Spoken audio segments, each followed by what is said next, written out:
ሰላም እንዴት ናችሁ? ዛሬ ስለ ሊብራክስ በጠየቃችሁ መሰረት ስለ ሊብራክስ እናወራለን።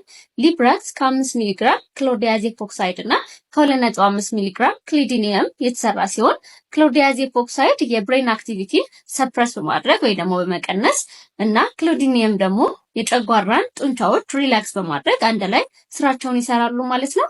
ሊብራክስን የምንጠቀመው የጨጓራ ቁስለት ሲኖር፣ የአንጀት ኢንፌክሽን ወይም ደግሞ የአንጀት መቆጣት ሲሆን እንጠቀመዋለን ማለት ነው። ሊብራክስን የምንጠቀመው ምግብ ከመብላታችን ከ30 ደቂቃ በፊት ሲሆን ከ3 እስከ 4 ጊዜ እንደ ኬዙ ሊወሰድ ይችላል ማለት ነው። የጎንዮሽ ጉዳቱን ወይም ደግሞ ሳይድ ኢፌክቱን ስንመለከት እንቅልፍ የማለት ድርቀት፣ ራስ ምታት እና ከንፈርና አይን የማድረቅ አይነት ጉዳቶች ሊያስከትል ይችላል ማለት ነው።